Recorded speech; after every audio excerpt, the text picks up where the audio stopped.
gracia de nuestro Señor Jesucristo sea con todos. Resulta paradójico que sea en la iglesia de Sargento Aldea donde se suspenda el desfile de clausura de la conferencia.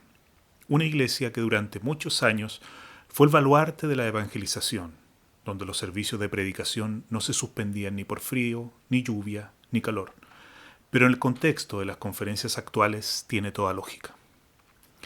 Es difícil de entender por qué se desfila en el día de clausura de la asamblea de pastores de la iglesia en el tiempo presente, pero hace 30 o 50 o 70 años eso era comprendido incluso por quienes no formaban parte de la iglesia. ¿Qué cambió? ¿Qué hacía comprensible esta actividad a los ojos de convertidos y gentiles? En este video te lo explico. Nuevas alegres para decirles. Si bien los antecedentes de los primeros desfiles se remontan a la década del 40, ya en 1927, con solo 2 años de publicada la libertad de culto en la Constitución de 1925, la conferencia fue realizada por las 2 más grandes iglesias pentecostales del momento, la Primera y Segunda Iglesia de Santiago. Hubo un gran desfile a la Quinta Normal, liderado por los voluntarios, que llamó mucho la atención del público, y se escuchó decir a un caballero a otro: «Mira, hombre, va a llegar el tiempo en que todos tendremos que ser canutos». Ya volveremos pronto sobre estas palabras. En la Asamblea de Pastores de 1930 se realizó junto a la conferencia una convención. Consistía en la visita junto a los pastores de todos los oficiales de las nacientes iglesias, quienes eran edificados, enriquecidos, animados y resueltos a poner por obra las lecciones aprendidas en este hermoso encuentro espiritual. Ya para las conferencias de los Andes de 1931, se escribe que llegaron grupos de voluntarios de otras iglesias que asistieron y ayudaron todos los días en la predicación al aire libre, de 19:30 a 21 horas. Además, 1 o 2 noches, hubo un notable desfile del largo de 1 cuadra por las calles principales, predicando en todas las esquinas de los Andes. Tendrá que recordarse aquel desborde por mucho tiempo. Poco a poco estas visitas de hermanos y hermanas se fueron masificando, hasta que en 1938 comenzaron a ir los ciclistas, grupo evangelizador por excelencia. Tenemos un video donde desarrollamos este auge evangelístico de los ciclistas que puedes ver acá. Este trabajo de evangelización causaba gran impacto en las ciudades, donde se congregaban pastores y hermanos, llamando la atención no solo de peatones y transeúntes, sino también la prensa que amplificaba el mensaje, haciendo que más personas se acercaran por las noches a escuchar palabra de Dios. Así da cuenta el diario El Reflector de Illapel en 1938. El público ha admirado en ellos la sinceridad de sus prédicas, la elocuencia y la alta moralidad manifiestas, como los coros arrulladores de hombres y mujeres. En el diario El Heraldo de Linares en 1941 se sorprendían porque se habían visto muchísimas personas en las predicaciones. En 1954 el diario La Discusión de Chillán hablaba qué curiosidad habían producido un centenar de ciclistas que recorrieron las calles centrales de la ciudad entonando himnos. En el diario Austral de Temuco en 1991 se hablaba de centenares de grupos que asisten a la conferencia pregonando por las calles que era tiempo de volver a Dios.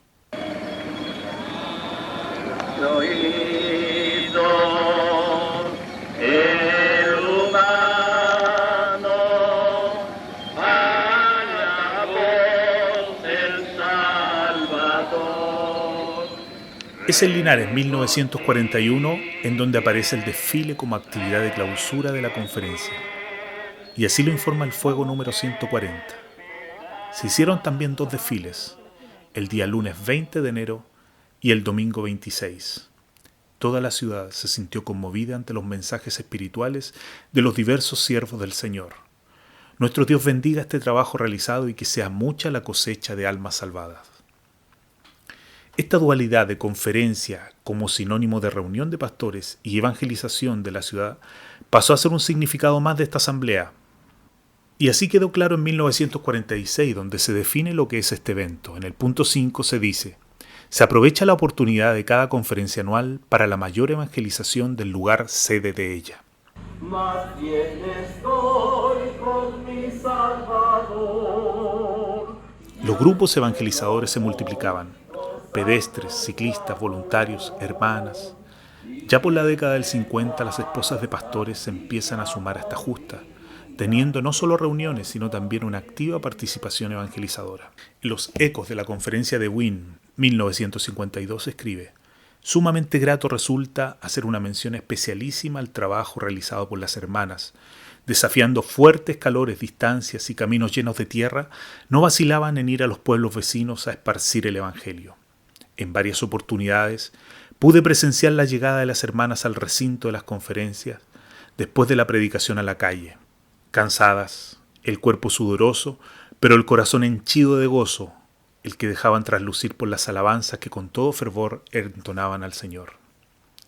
Lautaro 1960. Por la mañana salían las hermanas pregonando estas benditas nuevas a los habitantes de la ciudad, volviendo a mediodía con su corazón henchido del gozo del Señor, aunque sus cuerpos fatigados por el intenso calor de la región, pudiendo mucho más el poderoso y gran amor de Jesús. Si bien en el año 1959 dejan de asistir los ciclistas y grupos voluntarios a las conferencias, los delegados mantuvieron, junto a las hermanas esposas de pastores, la evangelización durante toda la semana del pueblo o ciudad que recibía la conferencia. Con esta diferenciación del testimonio del hombre y la mujer, este trabajo pasó a ser transversal y completo. Por un lado predicaban las hermanas con el testimonio femenino del encuentro con Dios, mientras los delegados y voluntarios estaban en reuniones, y luego se invertían los papeles. En la conferencia de Lautaro nos cuentan que el servicio de predicación al aire libre se hizo con mucho esmero. Por las mañanas salían las hermanas, mientras los hermanos realizaban sus reuniones. Por las tardes efectuaban las predicaciones los hermanos, mientras las hermanas realizaban sus reuniones en el recinto. En todas estas actividades se dejaba sentir manifiestamente la presencia del Señor. En Sargento Aldea 1968 se nos cuenta que las esposas de pastores y voluntarias alternaron con delegados y voluntarios en los servicios de predicación en la ciudad y reuniones en el recinto. En Puerto Montt 1971 nos dice que esposas de pastores y delegados alternaron servicios de reunión y predicación de la ciudad con horarios extensos de 3 horas en la mañana y 3 horas en la tarde.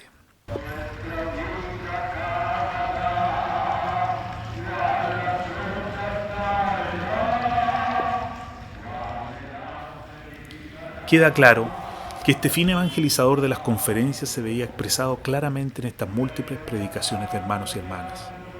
Y en este contexto se entiende el sentido que se le da a este recorrido de clausura, donde en el resumen de la conferencia de Lota 1959 se dice: el desfile de terminación del trabajo a la calle. Los ciudadanos que durante toda la semana veían hermanos y hermanas anunciando el Evangelio, al ver la columna de salvados mucho más grande el día domingo, también lo sentían como el cierre. En el informe de Quilpué 1953 se menciona el desfile como el broche de oro de la conferencia, una columna de 4 en fondo que abarcaba 3 cuadras, con el personal de servidumbre a la cabeza.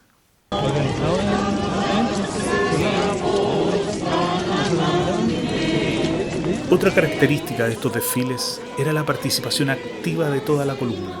Hermanos, hermanas, pastores, todos de una u otra manera anunciaban el Evangelio. En el cierre de la conferencia de Chillán 1954 se dice que en la tarde el desfile de más de 1.500 participantes, cerrando la columna larga fila de ciclistas, cantando, dando textos, invitando para los cielos por medio de nuestro Señor Jesucristo. En la de Lautaro se cuenta que en la tarde a las 6 en punto se efectuó el desfile por el centro de la ciudad, concentrándose en la Plaza de Armas. 800 asistentes más o menos. A través del micrófono predicaron al pueblo varios presbíteros y esposas de pastores. En Parral 1980 nos cuentan que una columna de 5 en fondo rodeó los lugares más centrales, predicando en sitios estratégicos, a viva voz y a través de micrófonos, y entre tanto la juventud de ambos sexos repartía tratados por doquiera.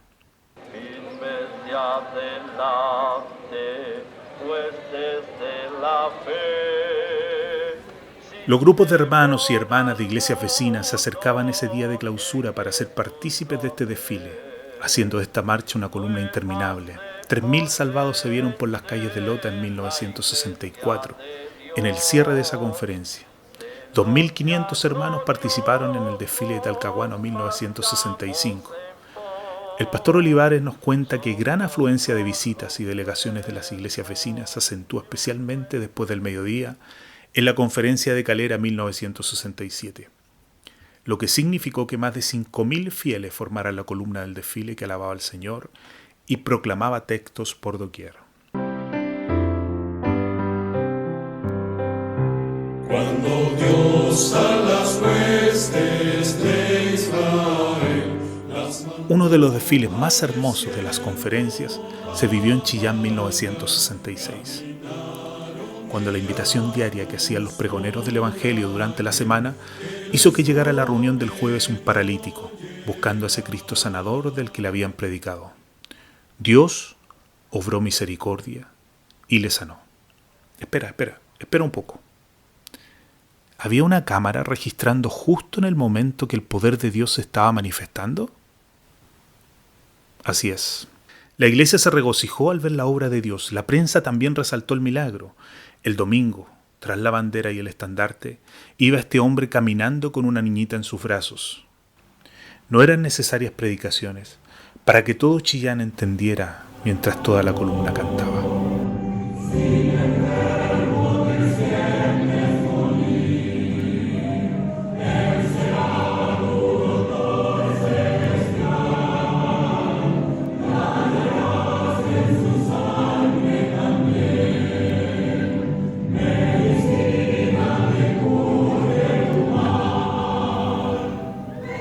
Olivares escribe que regresaron al recinto alabando y glorificando a Dios.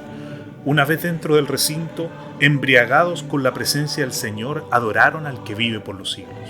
Porque en medio de un mundo donde muchos predican un evangelio lleno de dogmas, donde para ellos los dones solo fueron para la iglesia primitiva, nuestra iglesia predica: no me avergüenzo del evangelio porque es poder de Dios, porque ha visto, al igual que Pedro, un paralítico volver a caminar por el obrar de nuestro grandioso Dios. Trabajar, hay que darle comer al que pan de la vida quisieres tener.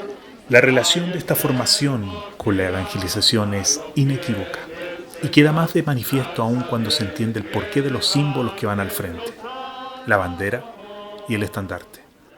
En las impresiones de la conferencia de Sargento Aldea 1957 se explica que el orden del desfile fue el siguiente: nuestra bandera, seguida del estandarte de la iglesia, como símbolo de Chile para Cristo. Esta visión impregnaba a la iglesia de todo el país. No era una performance llevar la bandera y decir Chile para Cristo. Las iglesias se esmeraban en la evangelización, giras misioneras donde los grupos de hermanos y hermanas dedicaban más de un mes a evangelizar zonas del país. El desfile venía a llevar a gran escala el punto de predicación. De la formación de 2 en 2 se pasaba a la de 4 o 5 en 5. El punto era la actividad más habitual y querida por los hermanos en sus iglesias. Esa pasión por anunciar el evangelio que había cambiado sus vidas irradiaba y el poder de Dios obraba en las personas. Y así lo reflejan las estadísticas. La población evangélica pasó de ser solo 1,5% en 1930, con 63.400. Para 1952 se había duplicado a 3,8, con 225.000. Nuevamente se duplicaba y pasaba a ser el 6,2 en 1970, con 549.900. Y ya éramos el 12% en 1992, con 1.198.385. Para el 2010 correspondía duplicarse, siguiendo la curva de crecimiento, pero algo pasó. Algo pasó que esa expansión se detuvo en el 17%. Es momento de preguntarnos: ¿cuál es hoy la visión de la Iglesia? ¿Es cumplir con la Gran Comisión? Al mirar las conferencias y su programa, esto no se ve tan claro. Poco a poco se fue dejando la calle. Primero fueron las hermanas Dorcas, que pasaron a tener solo reuniones. Luego, en 2001, con el cambio de personería jurídica, dejaron de ir los delegados, y la presencia de voluntarios estaba supeditada a la invitación de la iglesia de turno. Un calendario de conferencia cada vez más variado, donde incluso los hijos de pastores tenían un espacio, pero esa programación se concentraba en reuniones internas, no en evangelizar, hasta llegar a lo que es hoy, un encuentro ejecutivo de pastores de 3 días. La comunidad se sorprende que aparezca una columna de la nada que no ha visto predicar en los pocos días que dura el evento. Al ver pasar y pasar hermanos, los autos tocan la bocina, esperando con ansiedad poder seguir su rumbo. De aquel hombre sorprendido al escuchar la predicación en la Quinta Normal, cuando los evangélicos éramos solo el 1%, ya no se ven. Pero tampoco quedan esos predicadores que abundaban en unción y poder de lo alto y hacían que el peatón se detuviera a escucharlo y aceptara la invitación a la iglesia. Cada vez, las palabras del pastor Berli en Pies Calzados resultan más proféticas.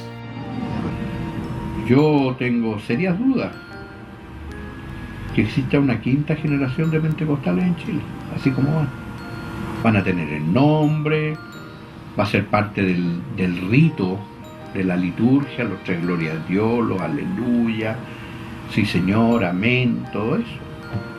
Pero del alma pentecostal, de la fuerza, de la pasión por las almas, no sé.